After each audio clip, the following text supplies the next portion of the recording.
Hello viewers, subscribe करें इस channel teach extra को और क्लिक करें इस बेल आइकन को ताकि आप देख सकें हमारी वीडियो। व्यूअर्स, कैसे हो आप सब? मैं नितेश, स्वागत है आप सभी का एक बार फिर से आपके इस चैनल टीच एक्स्ट्रा पे।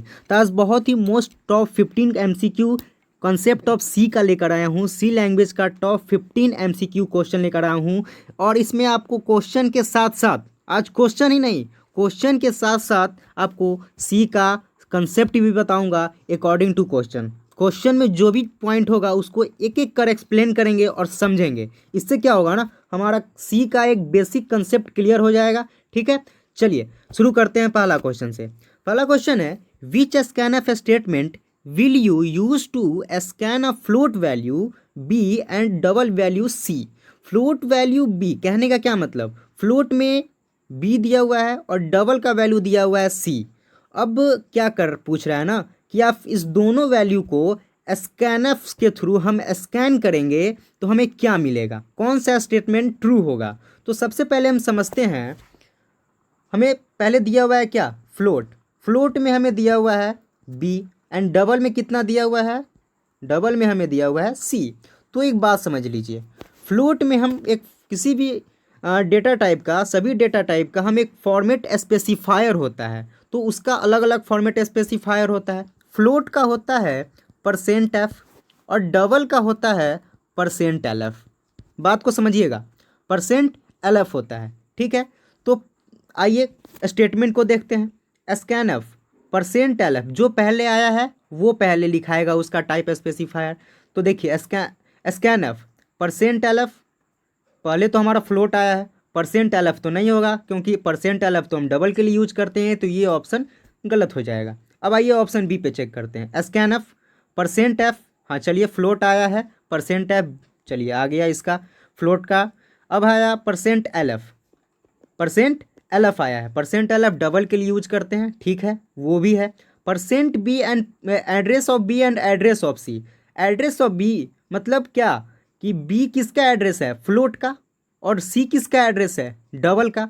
तो ऑप्शन नंबर बी हमारा स्टेटमेंट सही होगा, तो option number B is right answer. ठीक है, चलिए नेक्स्ट क्वेश्चन है, the format specifier %i is also use for which data type. अभी मैंने बताया फॉर्मेट स्पेसिफायर क्या, तो देखिए पहले हम डेटा टाइप का हम स्पेसिफायर लिखते हैं एक जगह।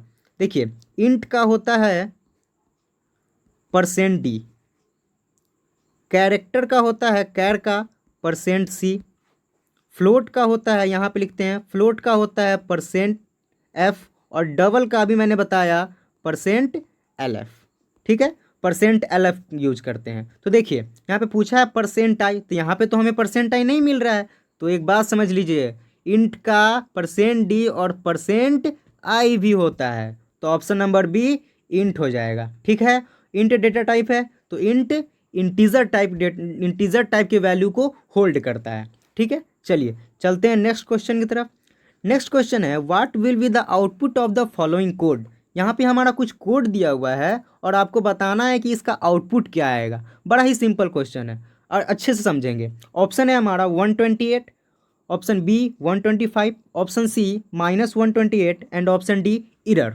ठीक है, प्रोग्राम इरर। तो चलिए आइए चेक करते हैं। हैज़ इंक्लूड stdio.h, इतना तो फॉर्मेट होता है इंट मेन किसी भी प्रोग्राम का। अब आइए मेन फंक्शन, हमारा मेन प्रोग्राम यहाँ पे होता है। तो चलिए साइन कैरेक्टर नाम टाइप का एक वैल्यू, एक वेरिएबल ले लिए और कैरेक्टर में हम 128 वैल्यू पुट आउट कर दिए। अब प्रिंट ऑफ क्या कर रहा है, प्रिंट ऑफ क्या होता है ना, प्रिंट ऑफ जो होता है वो आपके वैल्यू को क्या करता है, और डिस्प्ले करता है। तो प्रिंटअप में जो भी हम लिखेंगे कंसोल पे हमारा क्या होगा, वो डिस्प्ले होगा। तो %d\n हमारा %d, और कैरेक्टर मतलब हम कैरेक्टर के वैल्यू को हम क्या कर रहे हैं, वो प्रिंट कर रहे हैं कंसोल पे। तो चलिए कैरेक्टर में 128 रखे हैं। तो आइए साइन कैरेक्टर जो है लगा हुआ है ना, कैरेक्टर के आगे साइन लगा हुआ है, तो समझ लीजिए किसी भी डेटा टाइप के आगे अगर साइन लग जाए तो कैरेक्टर इक्वल टू 128 है, अगर यहाँ पे साइन लग जाए तो समझिए कि उसके वैल्यू को वो माइनस कर देता है, तो -128 हो जाएगा। तो option number C is right answer. Sign का मतलब ही होता है किसी वेरिएबल के आगे साइन लग गया तो समझिए कि वो उस वैल्यू को निगेटिव कर रहा है, ठीक है, चलिए चलते हैं नेक्स्ट क्वेश्चन की तरफ। नेक्स्ट क्वेश्चन है relational operator can not be used on. पहले हम समझते हैं रिलेशनल ऑपरेटर क्या होता है। रिलेशनल ऑपरेटर कहने का मतलब, रिलेशन का मतलब क्या होता है, किसी भी दो वैल्यू के बीच में रिलेशन। अब दो वैल्यू है हमारा ए और बी, इस दोनों के बीच में रिलेशन। तो रिलेशन का क्या क्या हो सकता है, इक्वल टू रिलेशन रिलेशन हो सकता है, ए और बी इक्वल हो सकता है, ग्रेटर देन ए हो सकता है बी से, लेस देन हो सकता है, नॉट इक्वल टू हो सकता है, और क्या होगा, ग्रेटर देन इक्वल टू हो सकता है, और लेस देन इक्वल टू हो सकता है। इससे और ज़्यादा और कोई कंडीशन हो सकता है क्या, नहीं ना।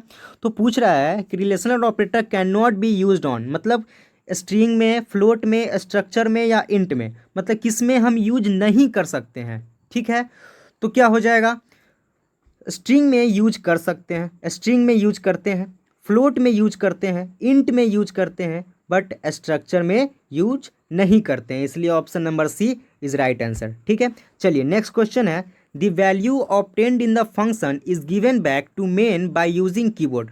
मेन फंक्शन को हम क्या करते हैं, रिटर्न करने के लिए क्या करते हैं, new, option A new, option B volatile, option C return and option D statics. तो option C return right answer हो जाएगा। ठीक है, चलिए चलते हैं नेक्स्ट क्वेश्चन की तरफ। और जो भी आपको प्रॉब्लम हो, जो भी क्वेश्चन में प्रॉब्लम हो, जो मैं बता रहा हूँ कंसेप्ट समझ में नहीं आ रही, तो आप कमेंट करें, ठीक है, प्लीज़ कमेंट कीजिए। चलिए चलते हैं नेक्स्ट क्वेश्चन की तरफ।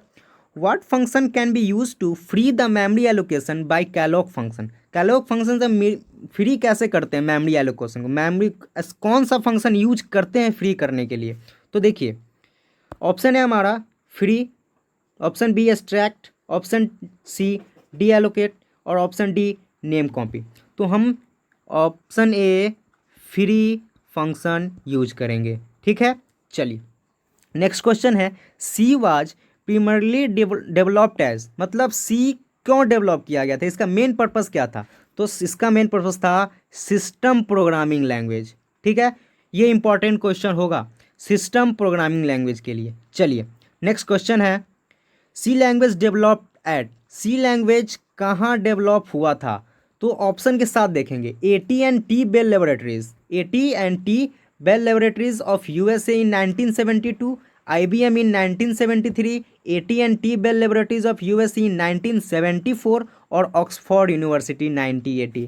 तो सबसे पहली बात, ऑक्सफोर्ड यूनिवर्सिटी तो होगा नहीं, IBM नहीं होगा, ठीक है, और AT&T Bell laboratories of USA in 1974, यहाँ तक तो सही है हमारा, बट 1974 में नहीं हुआ था, 1972 में हुआ था। तो AT&T बेल लेबोरेटरीज में हुआ था USA में 1972 में। ठीक है, तो option number A right answer. चलिए नेक्स्ट क्वेश्चन है what is the ASCII value of D.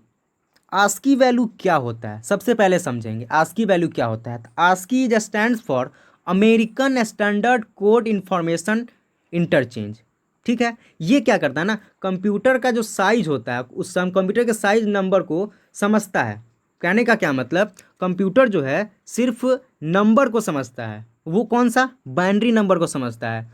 तो एक सभी कैरेक्टर के लिए, अल्फ़ाबेट के लिए, नंबर के लिए कोड निकाला गया, उसको बोलते हैं आस्की वैल्यू। ठीक है, तो देखिए स्मॉल ए से lower case to upper case, मतलब कि ए टू जेड, इसका वैल्यू होता है कहाँ से कहाँ तक, इसका वैल्यू होता है आस्की 97 से लेकर कितना 122 तक, 122 तक। और अपर केस में ए टू जेड, इसका वैल्यू होता है 65 से लेकर 90 तक। ठीक है, तो देखिए वैल्यू अब डी का पूछा है, तो ए टू जेड में आएगा, मतलब कितना 65 टू 90 में आएगा। तो ए का 65, बी का 66, सी का 67 और डी का 68। तो कैपिटल में है, तो चलिए option B is right answer 68। ठीक है, चलिए नेक्स्ट क्वेश्चन है what is the ASCII value of D. अब देखिए वही क्वेश्चन आ गया ना, इसमें क्या है कि आपका क्या है, लोअर केस में है, तो डी का वैल्यू पूछा है लोअर केस में। लोअर केस में हमारा ए से जेड तक लोअर केस क्या होता है, 97 से लेकर कितना तक होता है 122 तक। तो डी पूछा है, तो इसका आंसर ए हो जाएगा 100। ठीक है, चलिए नेक्स्ट क्वेश्चन है who is the father of C language. C language किनके द्वारा डेवलप किया गया, उन्हीं को बोलेंगे फादर ऑफ सी लैंग्वेज। किनके द्वारा? तो ऑप्शन नंबर सी, डेनिस रीची के द्वारा किया गया है। ठीक है, चलिए नेक्स्ट क्वेश्चन की तरफ चलेंगे। नेक्स्ट क्वेश्चन है when we input x equal to 8, मतलब हम x में एक वैल्यू पुट कर रहे हैं 8, तो आपका पूछा है कि what is the value of plus plus x. ये प्लस प्लस एक्स क्या है, ध्यान से समझना है। प्लस प्लस एक्स जो है वो है इंक्रीमेंट ऑपरेटर, इंक्रीमेंट ऑपरेटर है। और एक बात, इंक्रीमेंट ऑपरेटर दो कंडीशन होता है, पहला प्रीफिक्स होता है और दूसरा पोस्ट फिक्स होता है।